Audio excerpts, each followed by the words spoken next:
Chapter 17. Dietrich's horse, Bright Country, was happy to carry us to the enchanted forest. A handsome steed, he had grace and speed worthy of a prince. His mane and tail flew like silver banners as we galloped along the dirt road that led from the castle to the village, turning toward ancient trees as soon as we could. Although it was mid-morning when we entered the forest, it looked like dusk under the leafy canopy. The trees grew so close together that very little sunlight reached the ground. We passed through the forest only days before, but we had been frogs then and largely ignored by magical creatures. It was different now, and we could both feel it. This time the forest was just as aware of us as we were of it. While Bright Country picked his way over tangled roots, I looked around, half expecting to see beckoning hands of a nymph, the watchful eye of a satyr, or the twinkling lights of fairies. Instead, I saw roots of two trees hunching above the ground, dragging the trees closer together as their branches bent and made way for each other. The only sound was a prolonged rustle and a creaking of shifting limbs. "Did you see that?" Dietrich whispered, his lips so close that his breath tickled my ear. "The trees really did move, didn't they? Look," I said, pointing to my left, "those trees are doing it too." Two enormous trees lurched across the ground, leaving a space too narrow for a horse to pass. The moving trunks had thick green-tinged bark, whip-like branches, and leaves shaped like the palm of my hand. I couldn't ever recall seeing such trees before. While we watched, other trees began to shift, blocking our way into the forest. I turned to look behind me. The only way still open was the path leading back to the road. Pulling on the reins, Dietrich reached down to pat his horse's neck. "We better stop here. I don't think Brighty can take us any further." "Yes, I can," said Bright Country. "I'll find a way around." "And the trees will just move again," interrupted Dietrich. "Sorry, Brighty, but you need to go home. It's probably for the best anyway. I have to travel through the forest without attracting attention, and you're far too big for that. We're looking for dragons, and they aren't the only beasts that live in this forest. It's even more dangerous than we thought, so Emma should go too. Brighty, I want you to take her." "What do you mean, take me? I'm going with you, and you can't stop me." Wiggling out of Dietrich's arms, I slid off Bright Country's back and stumbled, landing on my knees. Dietrich followed, slipping to the ground with the nimbleness of long practice, while I scrambled to my feet and glared at him. "You need me and my magic to help you get the dragon's breath." "Emma, I'm not taking you with me. I don't want to see you get hurt. I've been thinking about the dragons, and when I do find one, I don't want you anywhere around. I've fought dragons before, and you haven't. I know how dangerous it is." "We're not here to fight dragons." "That doesn't mean it won't happen." "I understand that, but look," I said, reaching into my pouch. "Lil found this sleeping potion." I shook the small vial of blue liquid that Lil had given me. "And she gave me a bottle to collect the dragon's breath. You don't have to worry. I'll stay out of the way if there's any fighting, but I'm going to do my best to see that you don't have to fight anyone. Killing a dragon isn't going to get us its breath, although magic might. I know my magic isn't perfect, but it's all we have, and I don't want to lose you. I don't want to lose you any more than you want to lose me." Dietrich grinned. "Then how about that kiss you owe me?" "What kiss? I don't owe you a kiss." "Sure you do. We're engaged to be engaged, aren't we? As far as I'm concerned, you always owe me a kiss." Dietrich's lips had barely brushed mine when a hot horse's breath ruffled my hair. "Should I take her back or not, Your Highness?" "I guess she's staying with me, Brighty. You'll have to go back to the castle by yourself." We watched until Bright Country turned onto the path and passed through more threatening trees. With his head hanging lower than his hocks, the horse was a picture of dejection. "He'll be fine," I said, squeezing Dietrich's hand. Once the horse was out of sight, Dietrich and I wriggled between tree trunks and climbed over roots, running when the trees began to move again. When we finally came to a more natural section of the forest that seemed to be firmly rooted, I relaxed. A flickering shadow made me hurry to catch up with Dietrich. Dietrich kept a hand on Ferdy's hilt. I knew he didn't dare take the sword out of its scabbard until he needed it, as the enchanted weapon would sing and draw more unwanted attention. "Look for dragon signs," said Dietrich. "Scorched bark, brown leaves that are curled from intense heat, claw marks, things like that." As I looked, I tried to think of possible spells I could say, quick and easy ones that would work against any attacker, but it was hard to concentrate on spells while searching for signs of dragons in the near dark. I was studying a suspicious patch on a tree when I heard Dietrich say, "And what do we have here?" Suddenly he took 2 steps forward and jumped into a trench that I hadn't even noticed. Nearly 10 feet across, the trench appeared to be 3 feet deep. "Stay there," he said, holding his hand up when I gathered my skirts to follow. I peered into the trench, trying to see what might have created it. Fairly uniform in width, it extended as far as I could see in both directions, but I could find no sign of its origin. "What is it?" I asked. I'm not sure, but I think it might be. We heard the sound of approaching footsteps at the same time. Even from the distance, they made the ground shake. Giants, we said in unison, understanding now what had made the trench. The shaking made the trees shiver and dislodged clouds of dirt from the trench's sides, showering Edric as I reached down to help him out. He grasped my hand, and I leaned the other way, falling on my back when he jumped. Scooping me up, Edric began to run. I struggled to get down, but he refused to let go. You can't run as fast as I can, not dressed in a long skirt, he said, puffing in my ear as he carried me deeper into the forest. I was wearing my old green gown and kirtle, lighter in weight than some that I owned, but the fabric was still enough to hamper my legs. We crouched behind a broad tree trunk and covered our ears. The ground throbbed beneath us, and we had to fight to keep our balance. Peering between the trees, we saw enormous shadowy figures pass single file through the trench. Although we couldn't see more than their legs and feet, it was enough to tell us that any one of the giants could have flattened us both without noticing. We stayed where we were, our muscles cramping, until the last giant finally moved on and the ground stopped shaking. Although my parents' castle was only a few miles away, I'd never known of the presence of so many giants in the enchanted forest. I dreaded to think of what else we could encounter. A few yards past the giant trench, I saw a scorched tree. The bark was blackened, and the ground around it was as well. Edric found a short distance away. The burned bark was still warm. The dragon was probably nearby. We were trying to determine which direction the dragon had gone when we heard a voice screaming for help. The dragon caught someone, I said. With his hand on Ferdy's hilt, Edric dashed between the trees, leaping over downed trunks while I followed as quickly as I could. The sound of Edric's footsteps led me on until they stopped suddenly, and I heard a muffled oath. What is it? I said, hurrying to catch up. Don't come any closer, shouted Edric. I didn't stop entirely, just slowed my pace while I studied the trees ahead. I was surprised to find Edric suspended in mid-stride, one arm raised in front of his face. What's wrong? I asked, and then I saw it. An enormous web glistened between two trees, ensnaring anything that tried to pass by. Taller than my grandmother's cottage and broader than 3 of my father's most imposing knights standing with their arms spread, the web was hard to see unless a breeze moved it and the light hit it just right. A bedraggled raven flapped feebly at the top of the web, its beady eyes fixed on me. Fly away while you still can, it said in its raspy voice. Edric had been caught in the end closest to me, his left arm held in place as if to ward off a blow. Only a few feet away, a flying squirrel held suspended, its limbs spread outward for flight. Shivering uncontrollably, it made pitiful mewling sounds. The biggest surprise, however, was the creature trapped at the other end of the web. It was a young dragon no bigger than a large dog. A pretty shade of blue, it was covered in overlapping scales and had a raised ridge running from the back of its head to the tip of its long tail. The 2 wings sprouted between the dragon's shoulders beat the air behind it, but were too entangled to free the dragon from the web. Stay where you are, Edric told me. The whisper of metal against metal. He pulled Ferdy from the scabbard. The sword immediately began to sing. Why was I made into a sword? Why not? Be quiet, Edric said, shaking his sword. We don't need to tell the whole forest where we are. As if we hadn't already, I thought. Ferdy took the hint. He stopped singing abruptly and began to hum. It was slightly off-key, but at least it wasn't as loud.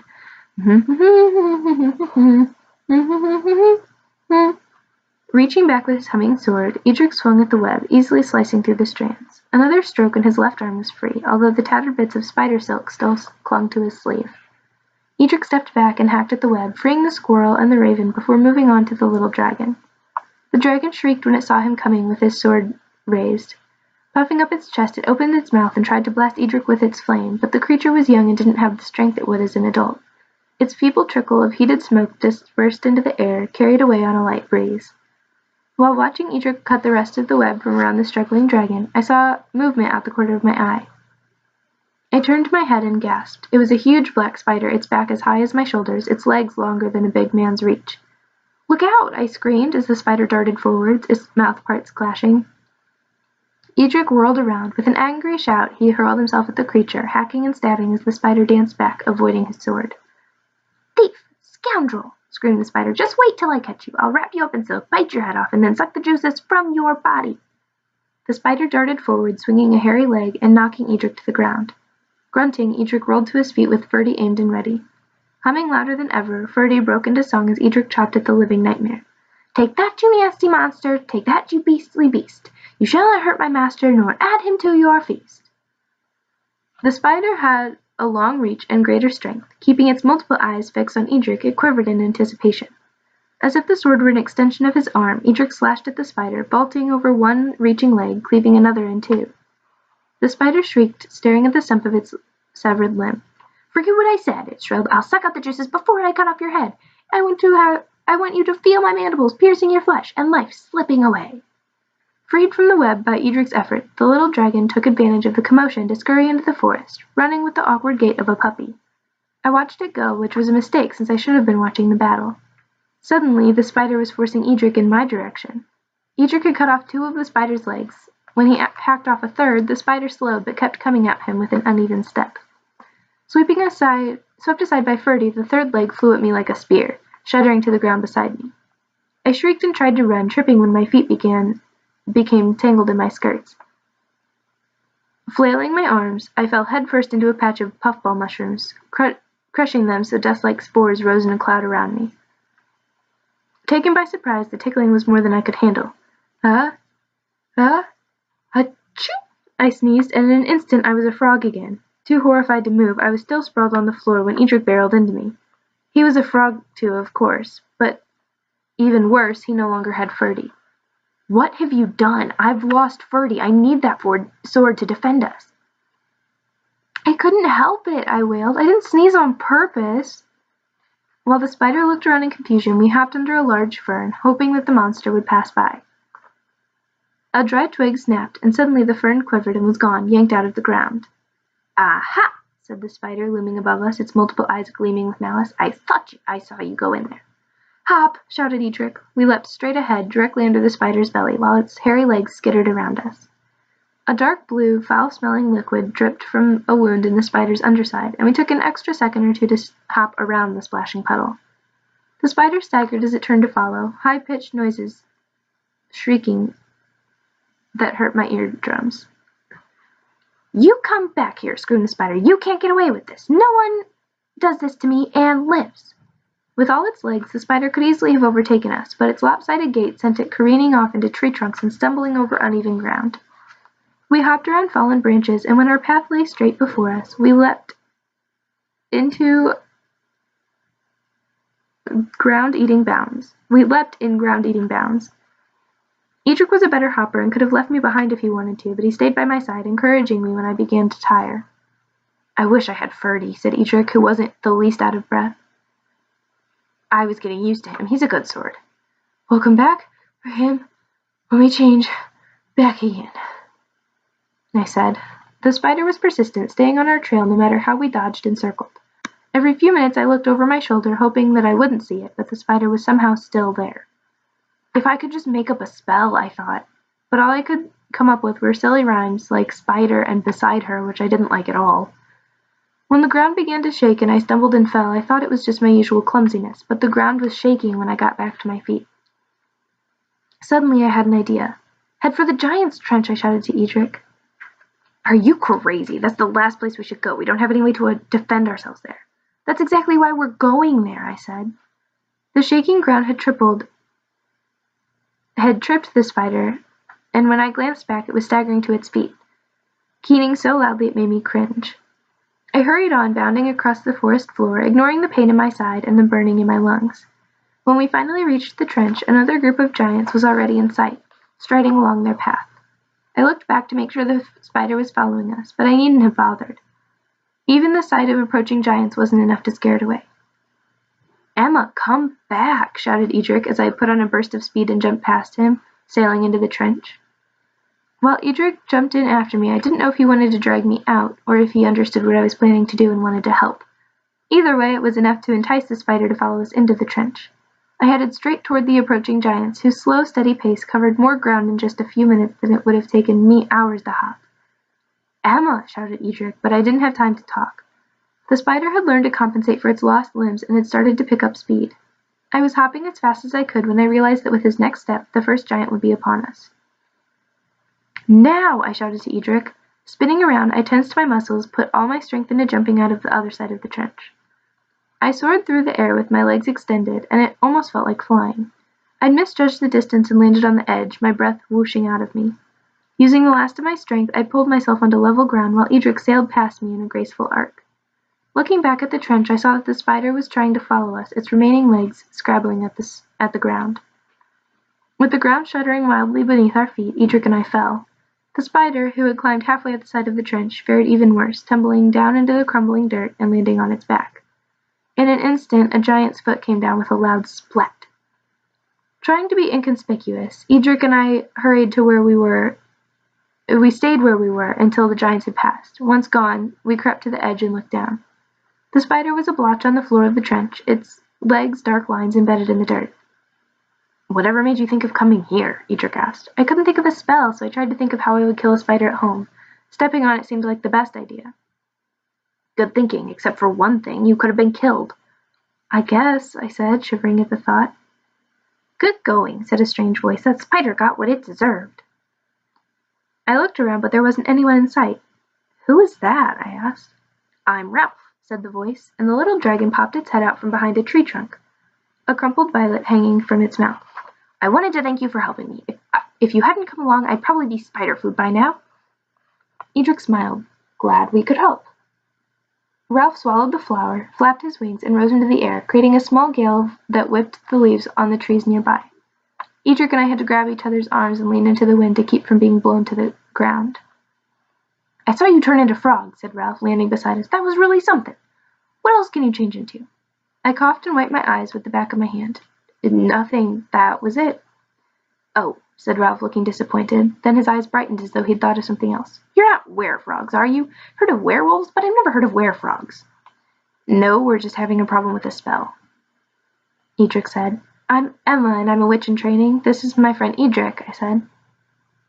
"Pleased to meet you," said Ralph, nodding to us one at a time. "You were both awfully brave. I was really scared when I got caught in that web, but you two weren't frightened at all, even when the spider was chasing you." "Maybe we didn't look scared, but I was terrified," I said. "I was hopping as fast as I could, and I still didn't feel like I was going fast enough." "Tell me something," said the little dragon. "If you're not anything, why are you here? This is a very dangerous place, especially for humans." "We're looking for a few things," said Edric. "A green dragon, and the feather from an old horse. You haven't seen any green dragons around, have you?" Ralph frowned. "I don't know any green dragons. How about yellow?" "It has to be green," I said, shaking my head. "We're trying to reverse a spell. It's very important." "You should ask my grandfather. He's the king, so he knows all the dragons. I can take you to him if you'd like." "He won't want to eat us, will he?" I asked. "Maybe if you were humans, but dragons don't eat frogs. Anyway, you saved my life and you're my friends now, so he'll want to meet you. Hop on." "Hop on where?" said Edric, looking at the dragon as if he were a horse. Ralph squatted and let his wings droop. "My back. Grandfather lives in a cave at the base of the Purple Mountains. It's a long way from here." I cringed, mindful of my tender frog skin. "We can't. Your scales are going to be too rough." "Not at the base of my neck. There's a little gap in my ridge right where your fit in. If one of you sits behind the other, it's smooth there and you won't get hurt." I had never heard of riding a dragon before, and after our experience with the magic carpet, I wasn't sure if either of us wanted to fly anywhere, but we only had one day left and we needed dragon's breath. "I'll climb on his back if you will," I said to Edric, pointing at Ralph's wing. Edric grasped two knobs where the wing bones met and began to pull himself up. "What about Ferdy? I should go see if he's all right." I followed, watching to see where he placed his feet. "You're a frog now. It's not like you could lift him anyway." Grunting, Edric heaved himself onto Ralph's back. "Then we have to look for him after we've seen Ralph's grandfather. You wouldn't mind taking me, would you, Ralph? I left my sword near the spider web." "I'd be happy to, Edric," said Ralph. I grabbed hold of his ridge when the little dragon stiffened his wings and began to flap. Edric wrapped his arms around me as he whispered into my eardrum, his voice so soft I could barely hear it over the swish of dragon's wings. "What do you think of Ralph?" "I like him." "So do I," said Edric, "and I never thought I'd meet a dragon that I liked. I just wish we weren't going to meet Ralph's grandfather. We're frogs, and I don't have any way to protect us." "You heard what Ralph said. Dragons don't eat frogs. We should be fine. Tell me something. What would you have said if someone told you a few weeks ago that you would soon be riding on a dragon's breath with a princess in your arms?" I felt Edric shrug. "I'd have asked her name. A few weeks ago I was looking for a princess to kiss. I never imagined I'd be lucky enough to find you." I sighed and settled back into his chest. For a frog who could be all too thick-headed, Edric could be awfully sweet sometimes.